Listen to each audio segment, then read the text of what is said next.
For this Indy 6 hours, the weekend is structured just like a real IMSA endurance event. It starts with a 30-minute warm-up session. This is where teams and drivers get the track dialed in, checking tire temps, fuel loads, and just getting a feel for the car before the real action begins. After warm-up comes qualifying, 8 intense minutes where every lap counts. This is your chance to grab the best starting position for the race. Consistency and pushing just enough without making a mistake is key. Then, it's race time. 6 hours of non-stop action. And this isn't just about going fast, it's endurance racing. There are 3 classes on the track at the same time. The GTP prototypes, the slightly slower LMP2 cars, and the GT3s. Each class has its own battle, but you have to be aware of everyone around you. Managing traffic, conserving tires, and planning pit stops all play into your strategy. It's a real test of focus, consistency, and smart decision making. Because in a 6-hour race, one mistake can cost you more than just a few positions. It can cost you the whole race. That's the format. Warm-up, qualifying, and 6 hours of multi-class endurance racing. It's fast, it's strategic, and it's the ultimate test of a driver and team. Going into open practice before the race, we already knew we'd finish high based on the lap times we are putting up in the rain. We made sure to practice full wet races so we could overperform no matter what conditions the race threw at us. After practice, we went into qualifying with high spirits from what we'd shown earlier.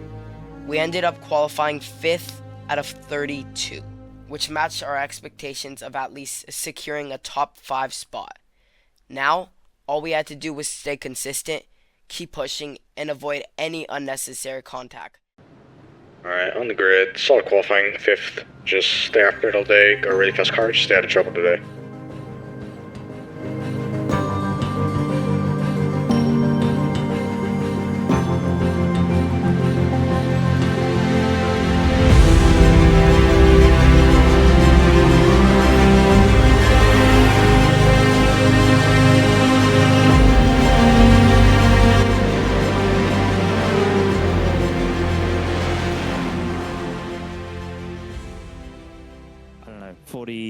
And here we go, Will. Let's battle on the bricks. They wanted to get us racing before they even stormed their way across the start line. And 3 abeam for 2nd position as they rumble down to the 90-degree right-hander. It is going to as they funnel their way through the opening sequence of corners. As we made it safely through turn 1, now we put our focus on the car ahead, which is 3rd position. If we could get this, we can move up into a podium position. The rain was blinding. I couldn't see my markers, couldn't see my braking zones. All I could do was trust my instincts, trust the car ahead. But sometimes, that trust cost you. 35 minutes in, I followed Frank Pisano into turn 1. I thought I knew his braking point. I thought I could lead on his rhythm. But he slowed earlier than I expected, just a tap. Yet, it was enough. My car spun out in the chaos, and an LMDH car clipped me from behind. The rear was damaged, and just like that, I fell into 6th place.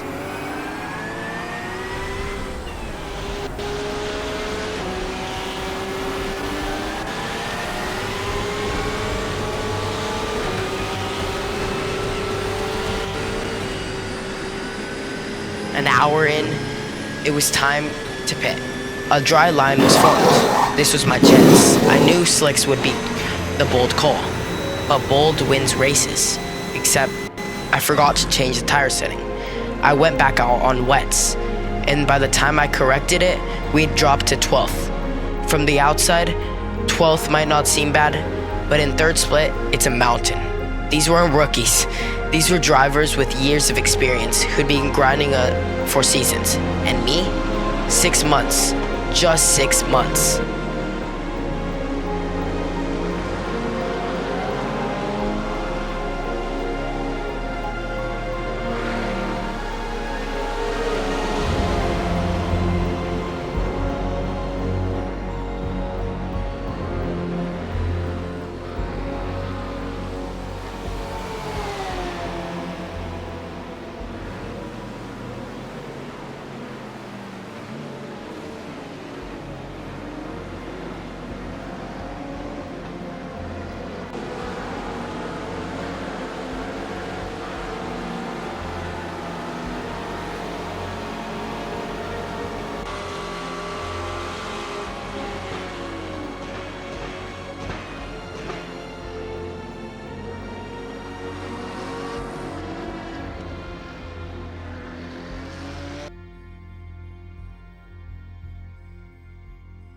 think it was really interesting to have Gavin qualify and start in the wet. I think he honestly did a really good job at the start, excelled in conditions that other teams sort of struggled in. We were pretty fast all day, and to be honest, I really believe that without the shortcomings that we had in the race with damage, the strategy and the struggles with the fuel mileage, we had a top 5 car and definitely had the potential to contend for a win. Just didn't execute very well, and after the damage, we didn't get it fully fixed and didn't run as well as we could have.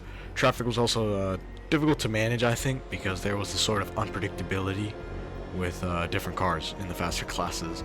Some would behave just slightly different than others, and it sort of takes you out of the moment trying to get the most out of your car because you just start driving out of your mirror. Overall, I think we could have done a lot better.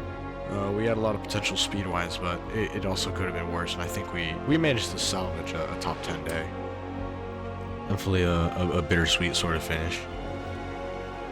Arturo is exactly right. Even with a top 10 finish, we were still sad about it, but that never got us super discouraged. We ended up finishing the race in P9 with only 1 lap down on the leader. Now, that might seem like a lot, but it really isn't. Over a 6-hour race, if you get your pit stops wrong, or you make a couple mistakes, you might go a lap or 2 down, or even 3. Most of the field were about 5 laps down.